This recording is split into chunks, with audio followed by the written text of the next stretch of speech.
다음으로는 초고수들이 오늘장 실시간으로 사고 있는 종목들 알아보도록 하겠습니다. 실시간 순매수 탑10 종목들입니다. 삼성전자와 하이닉스 나란히 올라와 있고요. 현대차까지 대형주들 올라와 있습니다. 다만 오늘 삼성전자와 하이닉스 주가 엇갈리고 있습니다. 삼전은 3% 넘게 빠지고 있고요. SK하이닉스는 지금 상승 중에 있습니다. 그리고 현대차 그룹주가 밀리고 있습니다. 오늘 유한타증권에서 매수 의견을 중립으로 하향 조정하면서 현대차와 함께 모비스까지 동반해서 3%대 약세 그려내고 있고요. 삼성전기도 어제 상승을 뒤로하고 오늘장 1%대 약세입니다. 그리고 최근에 장비주가 부각되면서 가파르게 올라왔었던 PSK 이번 주 조정받고 있습니다. 오늘도 추가적으로 1%대 약세 그리고 있고요. 그리고 재건 관련해서 건설 장비 업체들이 수요 기대감 나와주고 있습니다. HD 건설기계 2% 이상의 상승분을 켜내고 있고요. LG전자 그룹주도 함께 바람을 켜고 있습니다. LG전자가 3% 내외의 하락세 그리고 있습니다. 이 중에서는 삼성전자 보도록 하겠습니다. 삼성전자 이제 수급 쏠림 완화돼야 된다라고 말씀하셨는데 사실 하이닉스는 힘내고 있는데 삼전은 좀 빠지고 있거든요. 그러면 수급 쏠림도 완화가 되고 하이닉스 대비해서 삼전이 약하다라고 한다면은 이 종목은 지금은 좀 덮어놓는 게 좋을까요? 덮어놓는다. 하이닉스가 좀 더 낫다라고 봐야 될까요? 근데 사실 지금 하이닉스도 막 주주 환원책 뭐 100조 막 얘기들 막 나오면서 지금 시장의 관심이 좀 커지고 있는 것도 맞는데 뭐 어쨌든 중요한 건 둘이 결이 같아요. 뭐 둘 다 갑자기 뭐 한쪽은 안 좋고 한쪽은 좋다 이러기는 좀 힘들어요. 네. 아마 지금 삼성전자 자금 그러니까 이게 좀 좋은 현상이 뭐냐면 옛날 같았으면 어제 미국 반도체 빠졌잖아요. 네.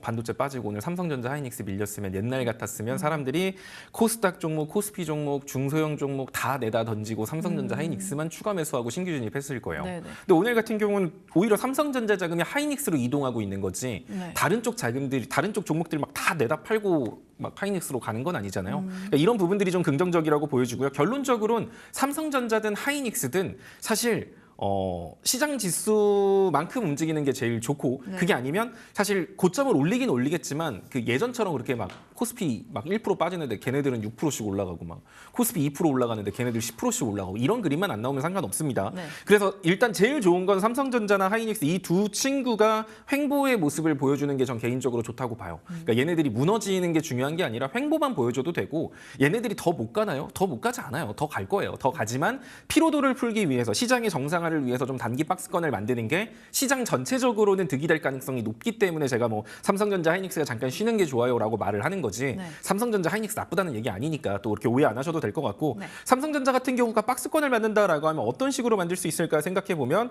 한 30만 원 정도 선과 한 36만 원 정도 선의 박스권을 우린 예상해 볼 수 있거든요. 요 느낌으로 지금 박스권을 만들어주는 게 개인적으로는 가장 좋을 것 같아요. 다만 이제 위아래 변동폭이 15% 20% 가까이 되기 때문에 좀 멀미가 나올 수 있을 것 같기는 한데 일단 삼성전자 같은 경우는 최근 급격한 상승의 절반 정도 자리라고 한다면 어디냐면 대략적으로 32만 원 라인입니다. 삼성전자가 32만 원 라인을 이탈하지 않는다라고 한다면 박스권이 아니라 다시 한 번 더 전고점을 갱신하는 흐름으로 이어질 수 있어요. 그래서 삼성전자를 투자하시는 분들 같은 경우는 32만 원 라인만 좀 체크를 하시면 될 것 같아요. 네. 만약에 32만 원 라인을 이탈했다? 그때는 여러분들이 어떻게 생각해야 되냐면 삼성전자 같은 경우도 한 30만 원 선과 한 35, 6만 원 정도의 박스권을 만들 수 있으니까 32만 원 이탈하면 내가 일부 비중 좀 줄이고 30만 원 부근에서 다시 재매수를 해야겠다. 이런 느낌으로 가시는 게 좋아요. 옛날처럼 그냥 삼성전자 그냥 계속 올라가겠지? 그냥 미친 듯이 계속 올라갈 거야. 이런 기대로 접근하기에는 지금은 조금 쉬어갈 타이밍이긴 하기 때문에 지금은 삼성전자 사놓고 그냥 방치하기보다는 네. 제가 이렇게 저항 지지 잡아드리면 그 구간에서 일부 팔고 일부 매수하는 전략이 유효해 보이고요. 그럼 지금 삼성전자 사도 되나요? 라고 한다면 사실 지금 박스권 중단 라인이라고 한다면 32만 원이고 박스권 상단 라인이라고 하면 35, 6만 원이니까 위로도 15,000원, 아래도 15,000원 정도거든요. 네. 그럼 약간 계산기 두드려 봤을 때 먹어도 한 주당 15,000원, 2만 원 먹고 나와야 되고 밀리면은 많이 밀리면 35,000원 정도까지 밀릴 수 있다라고 하면 25,000원 먹자고 35,000원의 리스크를 감수할 필요는 없겠죠. 네네. 그래서 삼성전자를 접근하고 싶으신 분들 같은 경우는 32만 원 만약에 밀리면 32만 원부터 30만 원까지 분할 매수한다라는 생각으로 접근하시면 좋을 것 같습니다. 네, 삼성전자에 대해서 자세한 가격 전략까지 만들어 봤습니다. 알려드린 가격 라인도 잘 참고해 보시기 바라겠고요. 그럼 다음으로는 실시간 매도세가 나오는 종목들 열어보도록 하겠습니다. 오늘 올라온 탑10 종목들입니다. 삼성중공업과 함께 삼성 SDI 그리고 한화오션 등 올라와 있습니다. 조선주들도 포착이 되고 있습니다. 삼성중공업 오늘장 5%대 반등 보여주고 있습니다. 지금 한국의 조선사 빅3가 초대형 고부가 가치 선박을 잇따라 수주했다라는 호재가 나와주면서 반등 보여주고 있습니다. 한화오션도 지금 6% 넘게 강세 보여주고 있습니다. 그리고 LG이노텍 차세대 AR 기판 물량이 이미 완판되는 풀부킹 기록했다라고 밝히면서 오늘장 1% 넘는 강세 보여주고 있고요. 그리고 동진세미캠 7%대 상승, SK스퀘어도 SK하이닉스와 함께 4% 넘는 빨간불 켜내고 있고요. 알테오젠과 함께 주성 엔지니어링까지 강보합권대 움직임 가져가고 있습니다. 반대로 오늘은 2차 전지가 조금 약하죠. 삼성 SDI가 1%대 약세 그리고 있고요. 이 화신 같은 경우에 로봇 바디 모듈 사업에 뛰어들 수 있다라는 소식이 전해지면서 어제 급등에 이어서 오늘도 강세입니다. 현재 구간에서는 6%대 상승불 켜내고 있습니다. 이 중에서는 1위에 올라와 있는 삼성중공업 보도록 하겠습니다. 조선주들에 대한 기대감도 좋습니다. 최근에 다시금 반등해주려는 움직임 보여주고 있는데 이 반등 이어갈 수 있을까요? 이거는 아마 기억 못 하실 것 같긴 한데 네. 이건 유튜브 보시는 분들 채팅창에 한번 남겨주셔도 좋을 것 같아요. 네네. 제가 조선주 같은 경우는 네. 공통점이 있다라고 했어요. 얘네들 같은 경우는 일봉 차트를 본다고 했나요? 주봉 차트를 본다고 했나요? 주봉인가요? 그렇죠. 주봉 안에서 어떤 형태를 만들고 있다라고 했는데 형태요? 네, 어떤 패턴? 패턴. 상승 추세, 뭐 박스권, 하락 네. 추세. 박스권? 그렇죠. 자, 제가 예전부터 계속 조선주 얘기했던 게 네. 여러분들한테 조선주는 하나오션이든 삼성중공업이든 대표적인 그 조선 업종들을 보면은 네. 일봉 차트 볼 필요 없고 주봉 차트에서 박스권 만드는 종목이라고 했어요. 네. 사실 지금에야 여러분들이 봤을 때 조선 쪽에 뭐 좋은 뉴스가 나오는 것 같나요? 뭐 사실 뭐 새로운 게 수주도 있나요? 좋고, 새롭진 않지만. 그렇죠. 새롭진 그래도. 않지만 근데 왜 지금 갈까? 네. 이런 생각들을 해야 돼요. 그러니까 여러분들이 봤을 때는 뭔가 뉴스가 있으니까 막 가는 거다라고 생각을 했지만 애초에 얘네들은 원래부터 이슈가 있었고 제가 이제 지속성 있는 섹터를 어제도 좀 구분을 해드렸던 것 같은데 어제 글로 좀 구분을 해드렸는데 네네. 조선 쪽 같은 경우는 그래도 상승의 지속성을 가질 수 있는 애들이다라고 했고 네. 방산 쪽 같은 경우는 조금 조심스럽다. 재건 쪽도 조금 조심스럽다라고 했던 거 뭐 어제 제 방에서 글을 보신 분들은 아실 거예요. 네. 자, 그러면 우리 삼성중공업을 보기 전에 하나오션을 좀 봐볼까요? 하나오션 보면은 최근에 많이 빠져서 많은 분들 하나오션 너무 많이 빠졌다 고민하지만 그러니까, 네. 그냥 볼까요? 얘 주봉상 그냥 박스권이잖아요. 그래서 제가 이것도 하나오션 같은 경우도 여기 60일선이 박스권 하단이기 때문에 여러분들한테 뭐 별 걱정하실 필요 없다. 얘 여기서 올라가면 박스권 중단 자리인 12만 5천 원까지도 가고요. 금요일 종가 기준으로 12만 5천 원 안착하면 14만 원 정도 선 박스권 상단까지도 올라갑니다라고 했어요.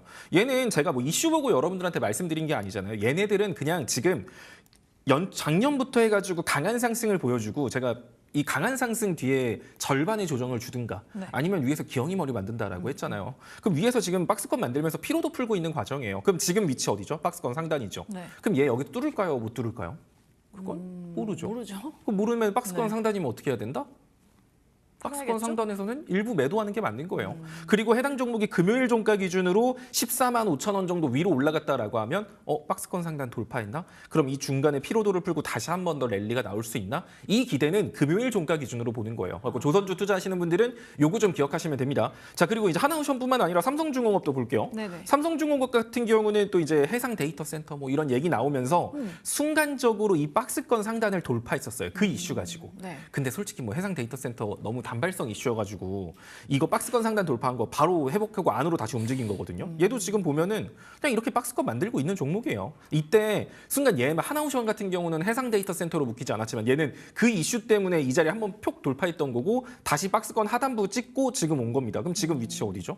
상단? 그렇죠. 상단 부분이죠. 그럼 얘네 같은 경우는 일단 정확한 상단 자리라고 한다면 대략적으로 한 3만 원 정도 선이 되겠지만 뭐 3만 원이나 29,400원이나 뭐 비슷한 라인입니다. 그럼 얘 같은 해당 종목 같은 경우도 박스권 상단인 현 부근부터는 네. 일부 비중은 축소하는 게 맞아요. 근데 여기 뚫을 수도 있잖아요. 맞아요. 뚫을 수도 있어요. 절 못 뚫는다는 말 아니에요. 네. 하지만 지금 어쨌든 박스권 상단 자리에서는 일부 매도하는 게 맞기 때문에 현 가격부터 한 3만 300원 정도 선까지는 분할 매도로 일부 비중을 줄이는 게 맞고 네. 만약에 금요일 종가 기준으로 해당 종목이 3만 1,000원 위로 딱 올라간 거예요. 그럼 박스권 상단 위로 마무리가 됐네. 그럼 얘는 한 번 더 전고점 노려볼 수 있겠구나라는 거죠. 그러니까 이런 식으로 내가 갖고 있는 모든 물량을 지금 이번엔 뚫을 거야. 이번엔 더 가겠지? 라는 생각보다는 네. 저항이라고 대놓고 알려주는 자리에서는 일부 비중을 줄이고 그냥 올라가. 그러면은 괜히 팔았다. 나는 개미인가 봐. 털렸네.